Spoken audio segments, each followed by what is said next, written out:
were two questions, and one of those which I was also thinking. One is, when you look at the project, like, as you mentioned that there hasn't been any project on measuring GPI in India and like South Asian countries in those areas. One question would be, what is the time frame, because you would be an expert to look at it, to be able to fathom the time frame, how long does it take to measure GPI for a few countries like India and subcontinent? And secondly, in terms of receiving data on like infrastructure and benefits, the social benefits. So how are the data collected? Okay. So, well, I mentioned that I'll use World Bank data. So there's quite a lot of... I need to use a consistent database. Right. Because if I don't use a consistent database, it means you can't really make genuine comparisons between countries. So I've got the data set. It's not a perfect data set, but it's a very good one. It's a World Bank data set, and as I mentioned in my presentation, it's a highly respected data set. How long would it take to calculate the GPI for the 8 South Asian countries? It could take 2 or 3 months. Now, the time period over which I'd calculate would be the same as it is here for Saudi Arabia. So the data only goes to 2016 at present. I mean, there are some data for some items that go to 2017, but the fact that I don't have it to 2016 means I have to go as far as I got data for each to calculate each item. So it'd be 1970 through to 2016. So that's a 46-year period. So it's a long time. Yeah, that's right. Yes? How do you include Human Development Index in this calculation as well? Do you include human development or human capital? Well, this in fact is a measure of human development, in a sense. By having all these items, because human development, if you think about it... not human capital, formation. Okay, that's a good point. Yeah. There isn't an item for human-made capital or human capital because the benefits of human capital is that you're a more productive society, you use resources more efficiently, and that's reflected in the items that make up the GPI. If you're a more productive society, your consumption benefits are higher. Generally, if you've got high human capital, there's at least the potential to have a more even distribution of income, which would further increase consumption benefits. If you're a more productive and more efficient producer of goods and services, then that should reduce your environmental costs. So that'll be reflected in lower environmental costs. So you've got to be careful when you calculate the GPI, that you don't double count. Right? The benefits of human-made or human capital are reflected in the items that make up the GPI. To have a separate item for human capital would mean you'd be double counting. So the benefits of strong human capital, good, high-quality human capital, well-educated human beings, is reflected in the other GPI items. So it's reflected indirectly. So human capital, we build up human capital because of the various benefits that are generated, are reflected in the benefit items, and hopefully to minimise the costs. That may also be the reason for the Saudi Arabia's GPI, quite lower than GDP. Very, very much so, because of its very, very strong, heavy reliance upon oil, which is a non-renewable resource, which is a cost item. Okay. Now, as much as a cost item, you can invest some of the proceeds from mining or oil to build up productive capacity, to build up other areas of the economy. Clearly, given the fact that the per capita GPI of Saudi Arabia is so much lower than its per capita GDP, they're not obviously doing that at a sufficient rate or in sufficient quantities. If they were, then the per capita GPI would be much closer to the per capita GDP. Right, so that's an indication that it's, in a sense, squandering the oil revenues. It's basically consuming them. It's using them for consumption purposes and not sufficiently to invest in alternative forms of capital. Darren. Yeah, so what are your bottom line measures? Most people think in terms of dollars, but the GPI, all those items you listed as They're all converted into dollar values. They're all converted. Yeah. Most of those items don't have dollar values to them. No, well, for example, an environmental cost item, Yeah. you do the physical change, okay, and then you assign, so if it's wastewater pollution, this wouldn't be the case, but just to make it, to simplify things, you might say for every megalitre of industrial wastewater pollution, the cost is $10, the environmental cost. An estimate. You have to make estimates and so forth. So you definitely do the physical change, the physical impact on the natural environment first to get some idea of the impact, and then you multiply that by some dollar value to obtain the total impact on the environment in a monetary sense. You have to do it in order to be able to add and subtract all the items, to aggregate the items. That's We've got in our dollar economy, isn't it? It is, although the problem with the way things are currently measured is that dollar valued costs, in the case of GDP, increase the GDP. At least they lower the GPI. From India.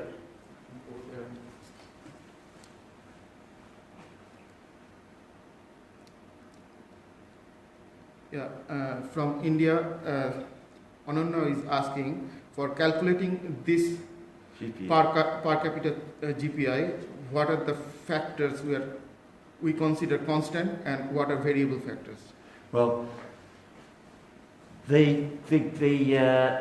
all the physical changes, the consumption, the changes or the distribution of income are varied or are potentially variable. I mean, they are what they are, okay? We don't just say this is a constant. I mean, it's not much point in trying to calculate something to get an indication of how economic welfare, well-being of a country is changing over time if you're holding things constant. So everything is measured as it is for a particular year. If the benefits go up over time, well, of course they vary upwards, and if the costs go up, well then they get that an increase in a negative value, and it's subtracted from the GPI. So nothing's held constant. Okay. Well, unless something stays constant. And can you explain why South Australia is apparently a poorer sister of other Australian states? Why South Australia is better GPI than? Well, I've mentioned it. Yeah, there were. Can you repeat it a little bit more? Well, I could just go through what I said if you want. South Australia has a more even distribution of income. Now, I mentioned the fact that, so even though there's greater per capita consumption in some of the eastern states, a lot of, in a relative sense, more of that goes to wealthier people than it does to poorer people in the eastern states or the other states of Australia compared to South Australia. Meaning that we're getting more welfare benefit from a given level of consumption in South Australia compared to the rest of Australia. South Australia has lower cost of living, lower environmental costs, significantly lower environmental costs, and they were due to a number of factors: more efficient use of water, almost a complete cessation of natural vegetation clearance, whilst that's still occurring in other states, low levels of energy consumption and greenhouse gas emissions. And as I also mentioned, South Australia relies less heavily upon depleting natural resources in order to generate the income that finances its consumption.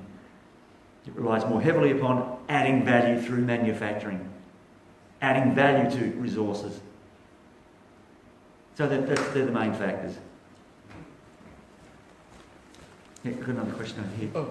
I can see that you have accounted deforestation as a cost for Yes. GPI.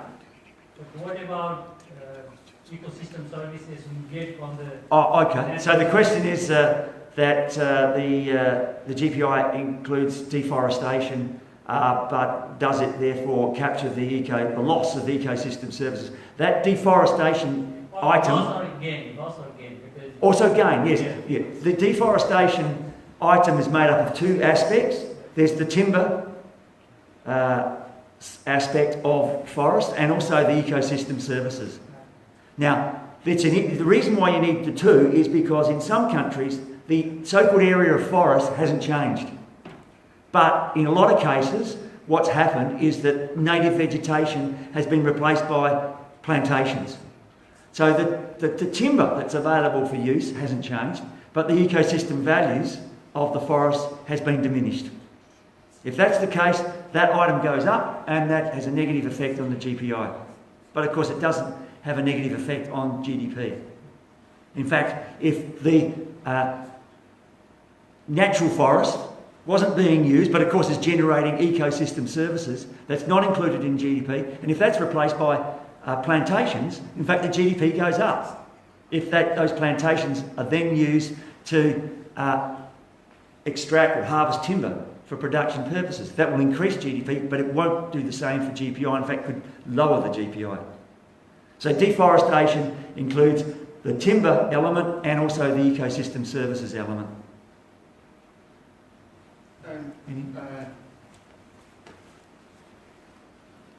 Sobin and Imran Maksud and Mahfuz asking, so Nepal and Bangladesh are also poor developing country.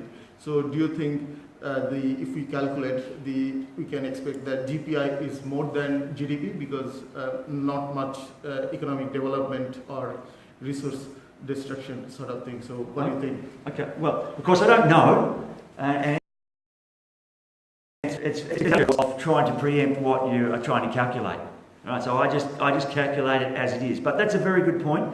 What you find is one of the major items that's not included GDP, which is a benefit item rather than a cost item, I've mentioned, is the value of unpaid household labour and the shadow economy. They are large in every economy, whether they're poor or rich. And actually, in actual fact, the general view is that you have your formal economic activity and lying on top of it is your unpaid household labour and shadow economy. That's wrong. It's the other way around. The basis of all societies, of course, is the unpaid element, the informal element, and then it's the formal element that sits on top.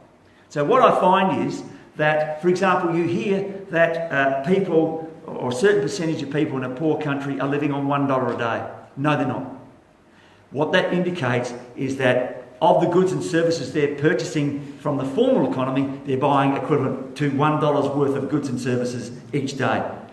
But they're also gaining the benefits of unpaid household labour and the shadow economy, which is not picked up in the GDP. So in actual fact, for very poor countries, their per capita GPI is quite often higher than the per capita GDP.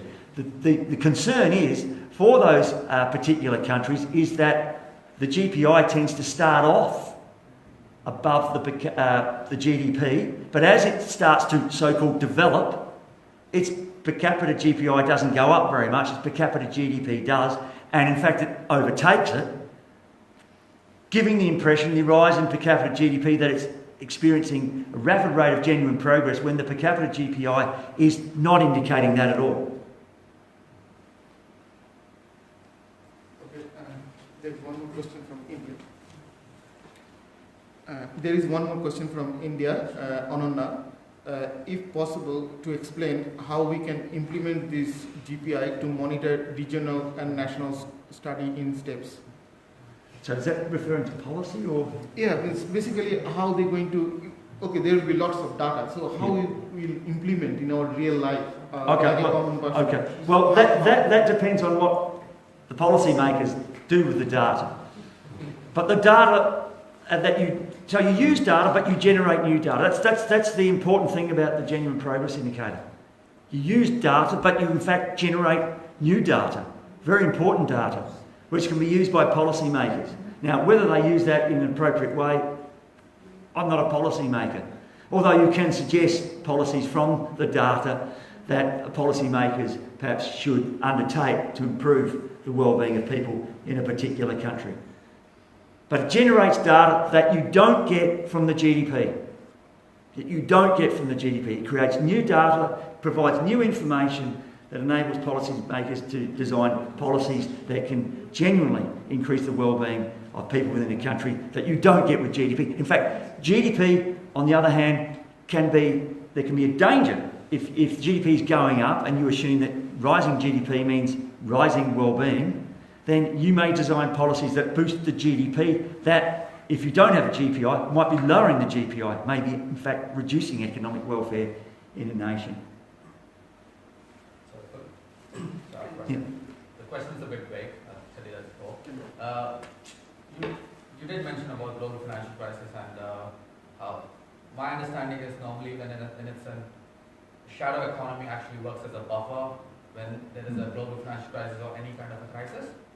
So will having a genuine progress indicator will act as will that be detrimental when there is a global financial crisis, or is it going to be working in favor in developing the well, generally the informal economy, unpaid household labour,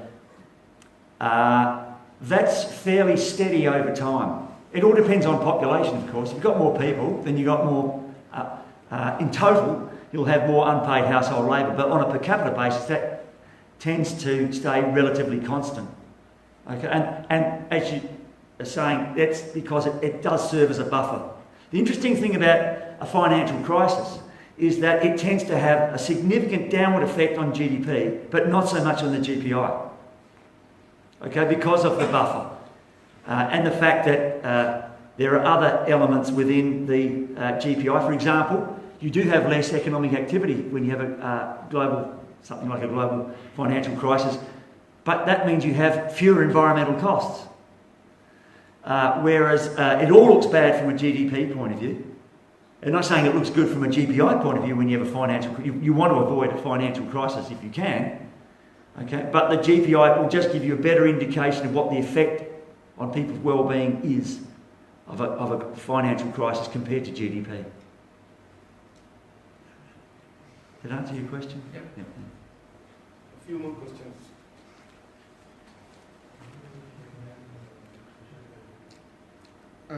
How GPI going to help different with GDP?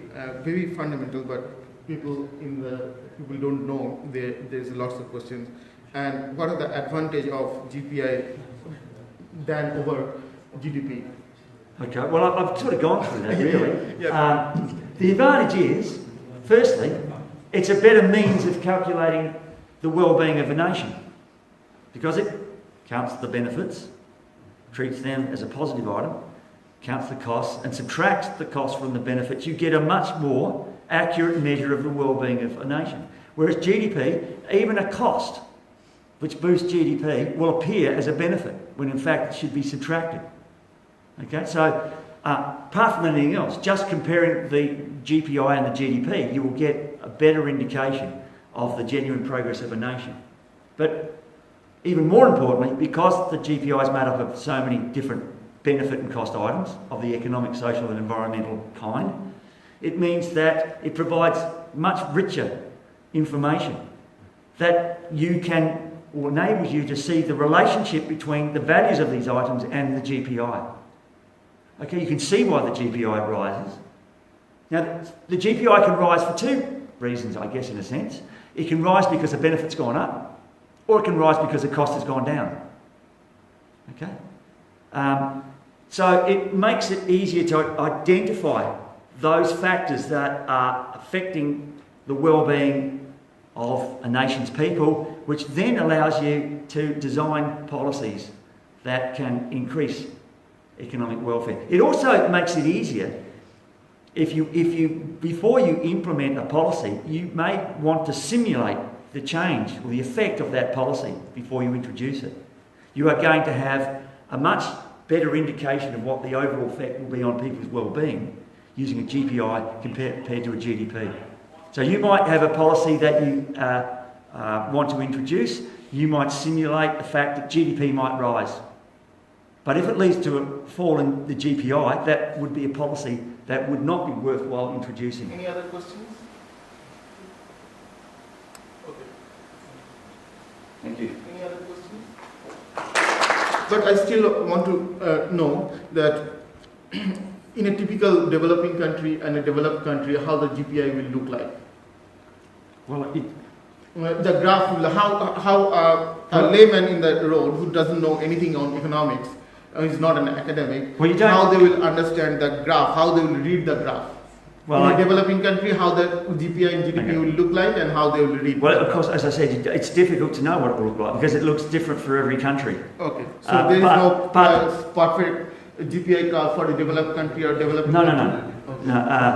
No, so, well, for example, you can see there, in fact, I've also done Qatar, another oil producing country, and with Qatar, it's got the highest per capita GDP in the world. It's about 119,000 international dollars. Its per capita GPI is only about $30,000. So it's even, compared to Saudi Arabia, even smaller in relative sense to its per capita GDP. Now, you don't know that. In fact, that's the purpose of calculating the GPI, to find out what the effect is on the well-being of the people. But for anyone, I don't think you really need to know any economics to know that if that red line is one indicator and the blue line is another, okay, and the blue line is a better indicator of well-being, genuine progress, then you're not doing as well as the red line indicates. You don't have to know anything about economics to see that.